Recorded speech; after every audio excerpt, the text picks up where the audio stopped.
Today's passage is from the Gospel of John, chapter 2, verses 12 through 17. John 2, 12 through 17.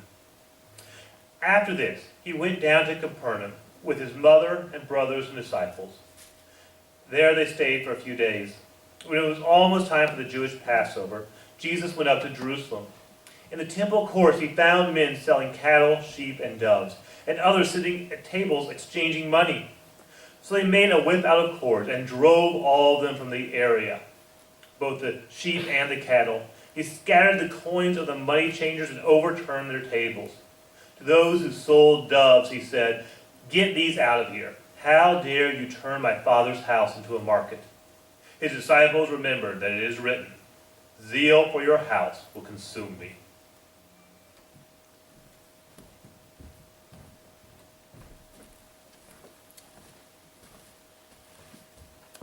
Today I want to talk about worship. I assume that worship is an important topic to everyone here. I mean, we all took an hour out of our Sunday morning to come and worship. But if we're going to take an hour out of our week every week to come worship, then we should probably ask, what makes good worship? So, what does make good worship? Is it the style of music? Is that why we come? Obviously, the sermons here are just impeccable. But Absolutely. thank you. But is that the reason we come to worship? Is that what makes good worship? Is it the Lord's Supper? Is it the opportunity to be with other Christians? Are those the things that make good worship? What is it that makes good, healthy worship? Well, I think one of the ways that we can understand good and healthy worship is by looking at an example of bad and unhealthy attitudes towards worship. And we have an example of that in today's passage. In today's passage, we're going to look at the famous story of Jesus cleansing the temple. This is one of the few stories that is recorded in all four of the Gospels. The story starts out with Jesus up in Capernaum. And Capernaum was sort of Jesus' home base of operations. Throughout this gospel, he continually goes back to Capernaum to rest and to refuel before going out and preaching the word throughout Israel. Well, it came time for the Jewish Passover. And like most good Jews of the time, Jesus went down to Jerusalem in the south to worship at the temple of the Lord. However, when he got there, he saw people selling animals and exchanging money in the temple of the Lord. Now, every once in a while there will be a movie made about the life of Jesus. And when they make a movie and they come to this scene, almost every time they show Jesus just charging in, wide-eyed, wild hair, screaming about turning his Father's house into a den of thieves. That makes a much better scene for a movie than what actually happened. Over the Gospel of Mark, we learn that when Jesus saw what was happening in the temple, the first thing he did was go home and sleep for a night. When Jesus saw how they were treating the temple, he may have been upset by it, but he did not let his anger get the best of him. He took a night to sleep on it, to consider the best course of action. I didn't wait too long. He didn't just keep pushing it off so he didn't have to deal with it. But at the same time, he recognized he needed a little time to deal with this. So he took a night to consider what the right response was. The next day he returned and he decided that a forceful show was the right response. So Jesus went to these money changers. He tipped over their tables and scattered their coins. And he fashioned a whip out of cords to drive out the animals. Now, I want to talk for a moment about that whip of cords. When I was in high school, we used to make what's called a rat tail. I don't know if those girls did this. Guys tended to do this. If you don't know, a rat tail, it works better with a wet towel. I've got a dry one. Rat tail's when you take a towel, you wrap it up a little bit, flick it at somebody. That hurts. If you've ever had someone flip a rat tail at you, it stings. However, this is not a weapon. No one is going to rob a bank with a wet towel. That whip of cords that Jesus made was probably about as effective as a wet towel. That is, it would sting a little bit, but it was not a weapon. It was not something to drive people out with force. Most likely this was used for the animals. If you've ever dealt with a sheep before, then you know that left to their own devices, a sheep will stand there and eat, or look at nothing and be fascinated by it. They don't tend to move on command. So that whip, of course, was probably to get the animals moving. All this is my roundabout way of saying that Jesus was not using physical force to drive people out of the temple. He was not threatening them with a weapon. He was not trying to force them out. When it came to physical force, the money changers and the people selling things probably had Jesus outmatched. There were most likely dozens of people exchanging money or selling animals, and there was only one Jesus. If the money changers wanted to stop him physically, they would have had no problem. Jesus was not relying on physical force to drive people out. He was relying on moral force. He was calling people to do what is right. He was declaring the holiness of God, and he was challenging anyone to defy God's righteousness. If it came to physical force, the money changers could have stopped Jesus from what he was doing. But to do that, they would have had to do what they knew was wrong. Jesus wasn't trying to force people out. He was calling on the money changers and the people in general to honor God and to do what was right. He called them to get their animals and their money changing out of the temple. So, of course, this brings us to ask, what was wrong with the people being there? Why was it wrong to have these money changers in the temple? Some of the other Gospels suggested perhaps they were dishonest. Jesus said they had turned his father's house into a den of thieves. John doesn't make any mention of that. In John's Gospel, for Jesus, it is enough that the money sellers are in this temple. That is why he is upset. I think to understand why Jesus was upset, we need to consider the differences between the church today and the temple 2,000 years ago. One difference is the location.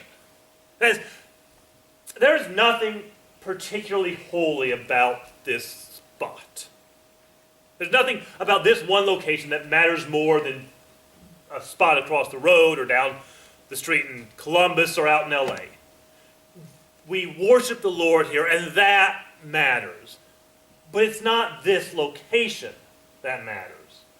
Later in the gospel, Jesus would say that people will worship in spirit and in truth.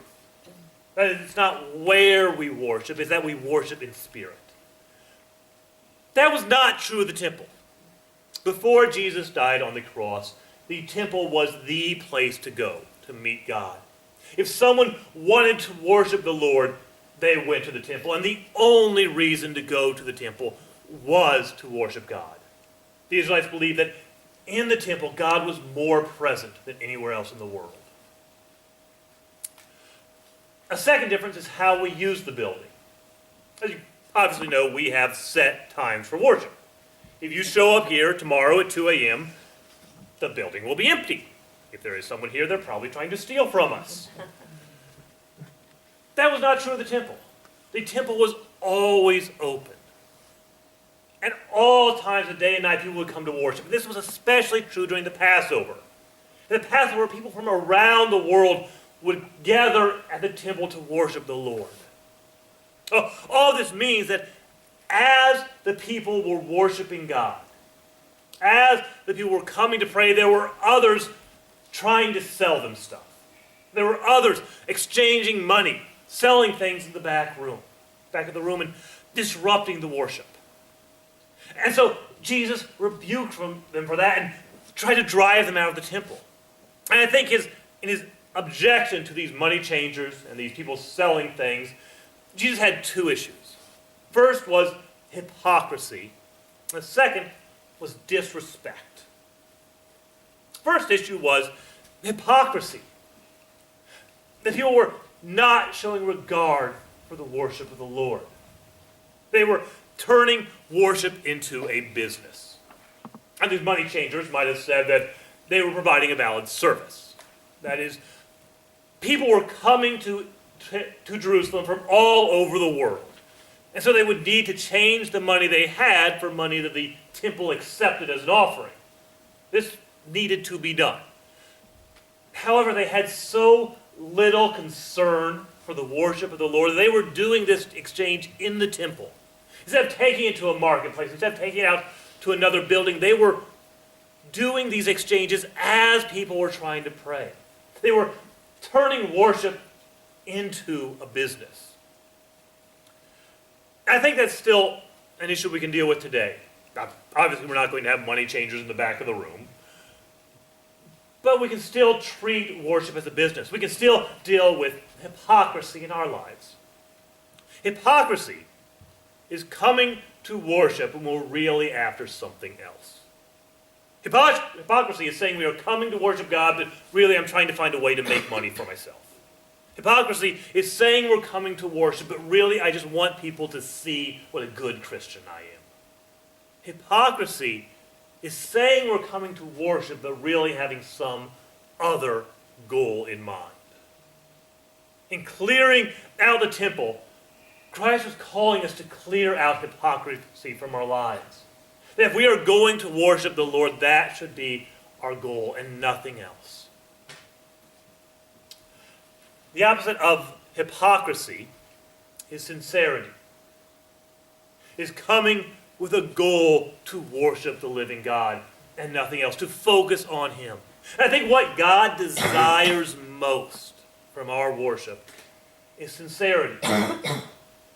It's not the music or the sermon or the Lord's Supper that matter to God. Those are all the external things. What matters to God is that in the music and in the sermon and in the Lord's Supper, our hearts are turned towards Him. What God wants is our hearts. We live in a world that's obsessed with image. It's obsessed with what is on the outside. We have a God who cares about the heart, about what is on the inside. And what our God wants most from our worship is sincerity.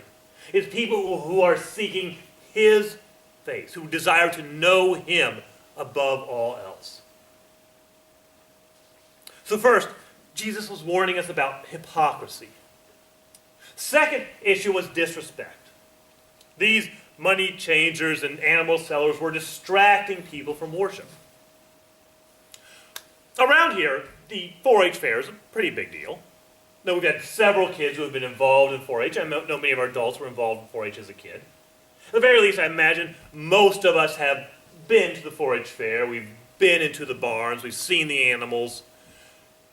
Now imagine trying to have a worship service in the middle of one of those barns. We wouldn't be able to hear the music or the message. We certainly wouldn't want to wear our nice clothes to that kind of service. It would be a distraction from the worship. And yet, that was what was happening in the temple. People were bringing in animals and selling them as people were trying to worship the Lord. Now, again, these animal sellers would have said they were providing a service. People were walking for 4 or 5 days to reach the temple. They couldn't be expected to carry a bird cage with a couple doves in it. They needed to be able to purchase animals for sacrifices. And that is true, but again, instead of taking this to a marketplace, they were doing it right in the temple. They cared so little about the worship of God. They cared more about convenience, about the ease of making a quick buck. And so they were disrespecting the worship of the Lord, and they were distracting people from worship. I think that is still an issue we can deal with today. We can still be distracting in worship. Now, there's not going to be a sheep in the back of the service. That's not going to be what distracts us, but we have our own ways of causing a distraction. We can distract people by our clothes. Now, I'm not personally one who says that every Sunday every guy needs to wear a suit and every woman needs to wear her best dress. But we know how to dress in a way that distracts others. We know how to dress in a way that says, look at me. And we know how to dress in a way that does not put the focus on me. There's other ways we can distract people. Generally ask that people not eat in the service because it's a distraction, or play with their phone, or talk to their neighbor. I don't want to go too far with that. I know when I am not preaching, I'm sitting next to Leanne during the sermon. Once or twice during the sermon, one of us will lean over and whisper something. And I don't think there's anything wrong with that. But if we're spending the entire service talking to the person next to us, then we are creating a distraction from worship. If we're going to come to worship, then our focus should be on God. And really, that is the opposite of a distraction. The opposite of distraction is focused. Is coming to focus on God. Because, we live in a hectic world. This isn't anything new. For decades, studies have found that Americans, despite all our technology and labor-saving devices, we are busier and more stressed out than ever before in history. For 1 hour a week, let that go.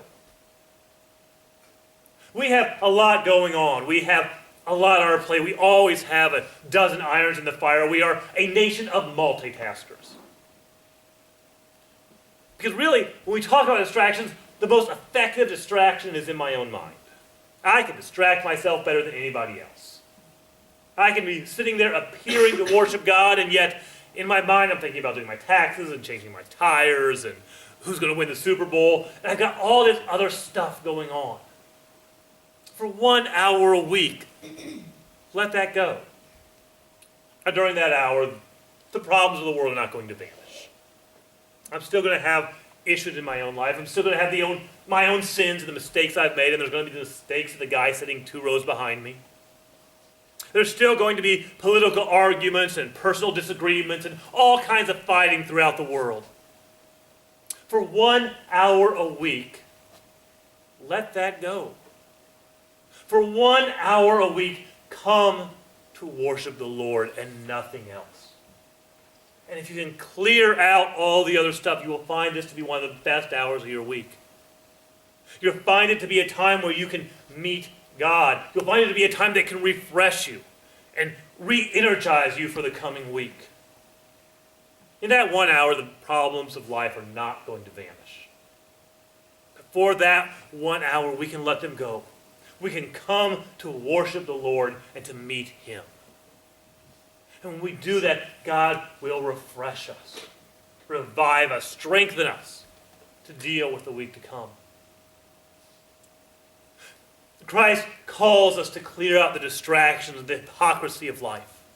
He calls us instead to come and meet the living God, to spend some time in His presence, to worship Him, and to be rejuvenated by Him, to know Him as our God. There's always going to be a distraction in life, but for 1 hour a week, we can let that go and we can come and meet the Lord. So when you come each week, remember that. Remember why it is we come here. Let go of the hypocrisy. Let go of the distractions. Come to meet God. Because when we honor the Lord, He will honor us. In a moment, we're going to stand for invitation hymn. As we stand to sing, if you've been letting this world distract you, not just in this worship service, but in life in general, if you've been letting the weeds of this world pull you down, choke the light out of you, and you need to refocus on God, you have an opportunity. I ask you'll stand with me now for invitation hymn, which is number 188 at the cross. We'll sing all the verses.